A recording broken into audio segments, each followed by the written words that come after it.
Amis de partout, bien-aimés dans le Seigneur, que la paix et la grâce de Dieu soient avec vous tous. Merci de votre écoute. Merci également de vous abonner à notre chaîne, de commenter, liker et de partager le message sur n'importe quelle plateforme que vous écoutez. Si vous ne l'avez pas encore fait, n'oubliez pas de vous abonner et d'activer la notification afin de recevoir des notifications chaque fois que nous sommes dans l'air. Cette étude biblique est également disponible en anglais et en créole sur notre chaîne. Si vous souhaitez écouter dans une autre langue, allez sur la chaîne et choisissez la langue que vous souhaitez écouter. This Bible study is also available in English and French on our channel. If you'd like to listen in a different language, please go to the channel and choose the language you'd like to listen to. Étude biblique ça disponible tout en anglais à créole sous chaîne. Si vous avez écouté dans l'autre langue, tant pour y aller sur channel là et choisir langue que vous avez écouter. Que le Seigneur bénisse ce moment que nous allons passer ensemble dans l'étude de sa parole. Tout au long de la Bible, nous trouvons des choses très importantes concernant la repentance. L'importance de la repentance est soulignée à travers la Bible. Dans Luc 13, verset 3, par exemple, Jésus dit, « Si vous ne vous repentez pas, vous périrez tous également. Si vous ne vous repentez pas, vous périrez tous également. » Donc, Dieu demande la repentance. Dans cette étude biblique, nous aimerions attirer votre attention sur un homme véritablement repentant, Zachée. Quelles sont les caractéristiques clés d'une personne véritablement repentante? Et pourquoi Zachée serait-il considéré comme un homme qui est repentant? Selon beaucoup de commentateurs, il y a un homme qui est véritablement repentant s'il présente ces caractéristiques clés. Par exemple, reconnaissance humble. La personne est consternée par son péché et déplore la douleur qu'elle a causée, manifestant ainsi un profond remords. Et la personne doit être prête à faire des réparations. Elle doit assumer la responsabilité de ses actes et chercher à réparer ses torts, comme le montre l'exemple de Zachée. Acceptation des conséquences.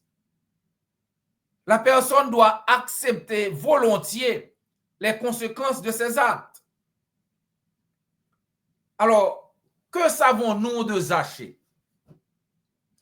Dans Luc 19, versets 1 à 10, nous lisons que Jésus, étant entré dans Jéricho, traversait la ville.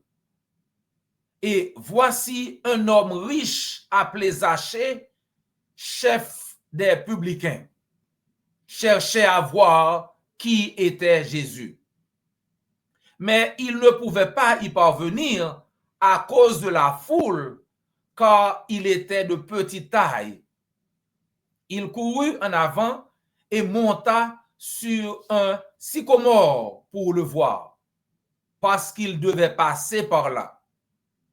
Lorsque Jésus fut arrivé à cet endroit, il leva les yeux et lui dit, « Zachée, hâte-toi de descendre, car il faut que je demeure aujourd'hui dans ta maison. » Zachée se hâta de descendre et le reçut avec joie.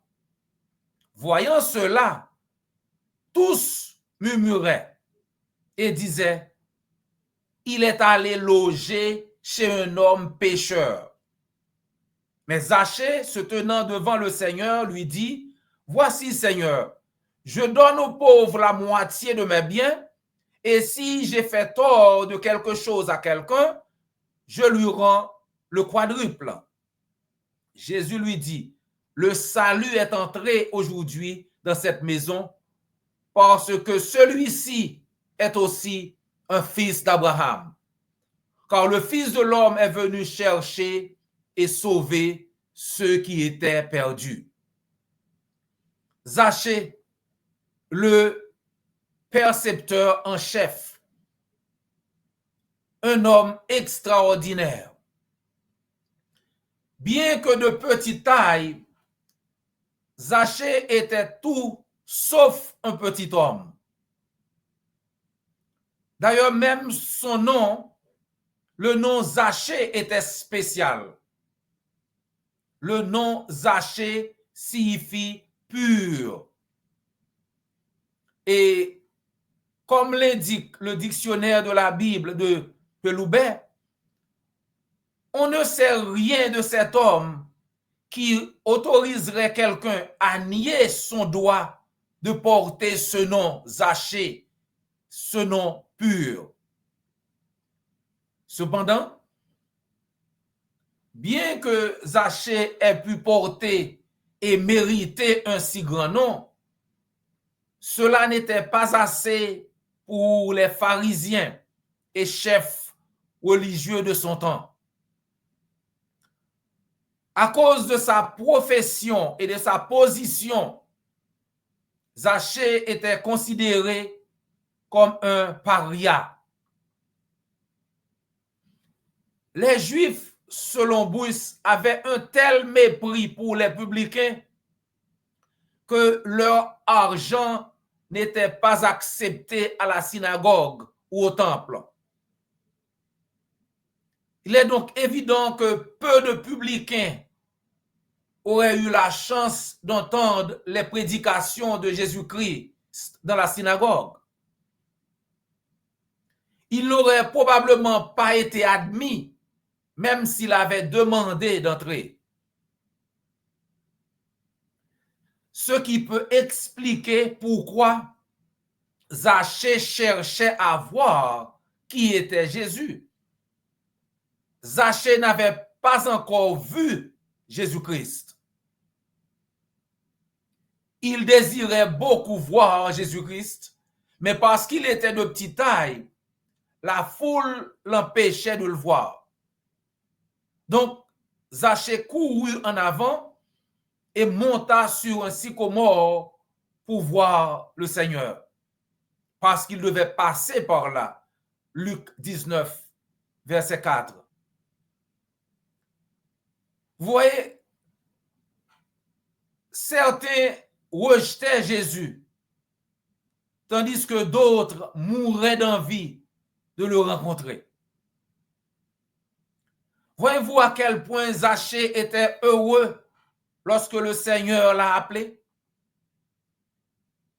Luc 19, versets 5 et 6 dit que lorsque Jésus fut arrivé à cet endroit, il leva les yeux et lui dit, Zachée, à toi de descendre, car il faut que je demeure aujourd'hui dans ta maison.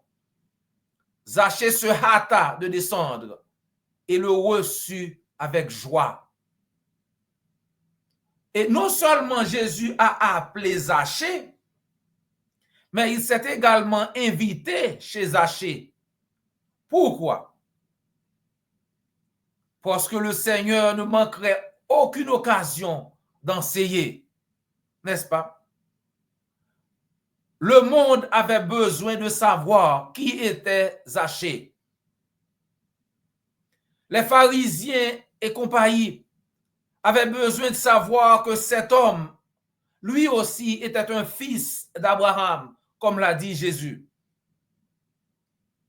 La petite taille de Zachée et la presse de la foule ont effectivement coupé la vue de Zachée, de sorte qu'il ne pouvait pas voir Jésus-Christ. Mais il y avait d'autres choses qui bloquaient son chemin. Selon le judaïsme de cette époque, la profession de Zachée l'excluait de l'appartenance au peuple de Dieu qui bénéficierait de la venue du Messie. Les Juifs ont nié le droit d'un publicain d'être considéré comme un fils d'Abraham. Les Juifs ont rejeté non seulement les collecteurs d'impôts, mais aussi tous leurs partisans. Vous voyez comment ils murmuraient lorsqu'ils voyaient Jésus-Christ parler et aller chez Zachée. Dans Luc 19, verset 7, nous lisons, « Voyant cela, tous murmuraient et disaient, il est allé loger chez un homme pécheur. » Mais l'était-il vraiment? Zachée était-il un si grand pécheur comparé à ses critiques? À sa défense, se tenant devant le Seigneur, Zachée lui dit, « Voici, Seigneur, je donne aux pauvres la moitié de mes biens. Et si j'ai fait tort de quelque chose à quelqu'un, je lui rends le quadruple. » Luc 19, verset 8. En d'autres termes, ils me jugent par leur loi, tandis que je vais au-delà même de ce que la loi exige. Alors, qu'est-ce que la loi exigeait? Qu'est-ce que la loi de Moïse exigeait? Dans Nombre chapitre 5, versets 5 à 8, il est écrit, « L'Éternel parla à Moïse et dit, « Parle aux enfants d'Israël. Lorsqu'un homme ou une femme péchera contre son prochain en commettant une infidélité à l'égard de l'Éternel et qu'il se rendra ainsi coupable, il confessera son péché et il restituera dans son entier l'objet mal acquis en y ajoutant un cinquième. Il le remettra à celui envers qui il s'est rendu coupable.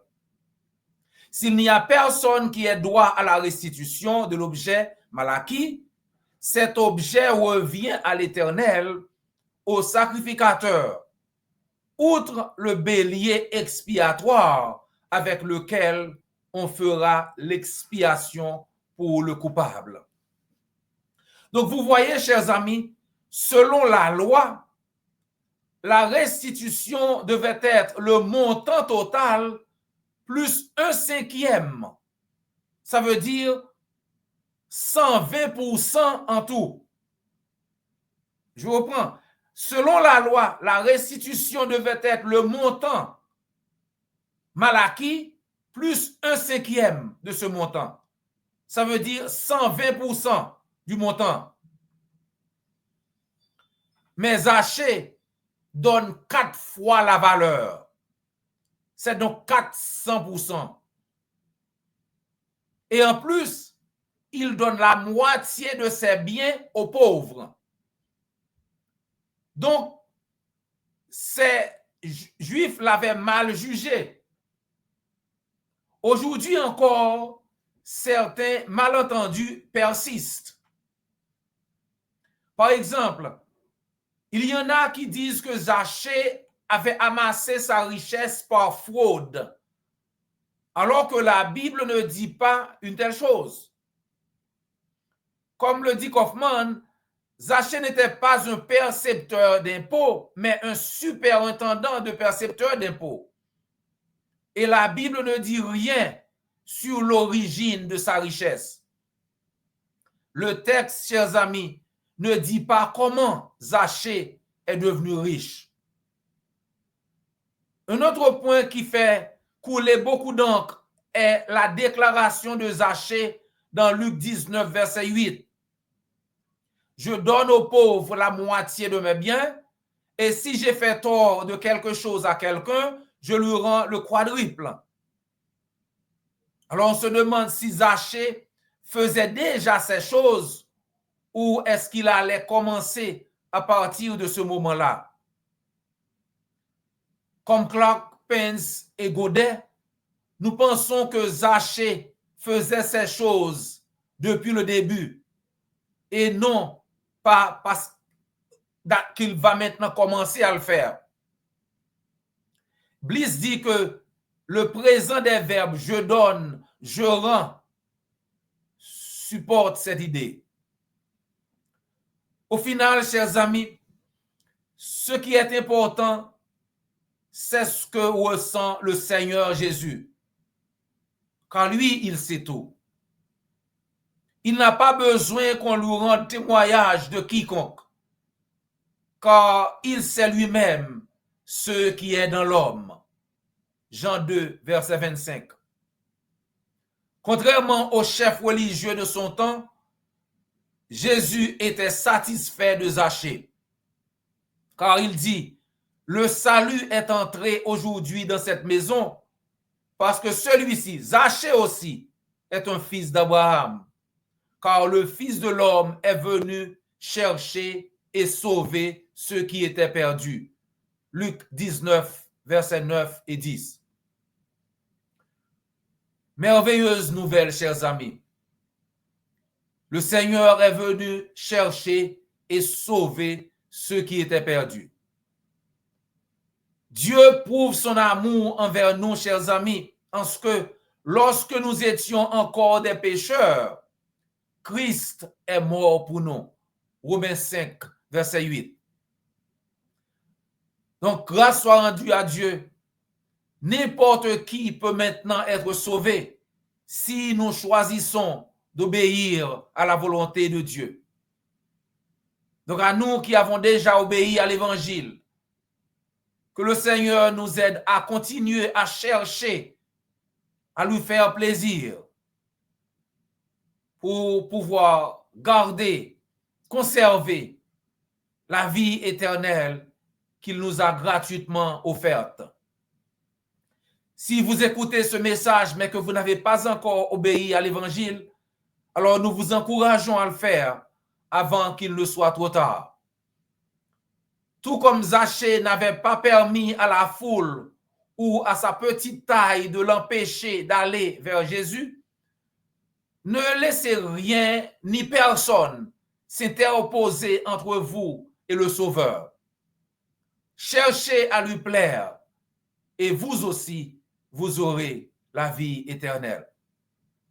Dans Marc 16, verset 16, Jésus vous dit exactement comment procéder. Marc 16, 16. Celui qui croira et qui sera baptisé sera sauvé, mais celui qui ne croira pas sera condamné. Si vous voulez obéir à l'Évangile, faites-le nous savoir. Ou bien, contactez l'Église du Christ la plus proche et on se fera le plaisir de vous aider. N'oubliez pas de vous abonner, liker, commenter et de partager le message sur n'importe quelle plateforme que vous écoutez. Chers amis, c'est toujours un réel plaisir de passer quelques minutes avec vous dans l'étude de la parole de Dieu. Prière de nous rejoindre la prochaine fois pour une autre étude. D'ici là, que le Seigneur vous garde et vous bénisse. This Bible study is also available in French and Creole on our channel. If you'd like to listen in a different language, please go to the channel and pick the language you'd like to listen to. Cette étude biblique est également disponible en français et en créole sur notre chaîne. Si vous voulez écouter dans une autre langue, allez sur la chaîne et choisissez la langue que vous voulez écouter. Étude biblique ça disponible tout en français et créole sur channel là. Si vous avez écouté dans l'autre langue, tant pis, allez sur Chanel là et puis choisir langue ou t'as aimé écouter.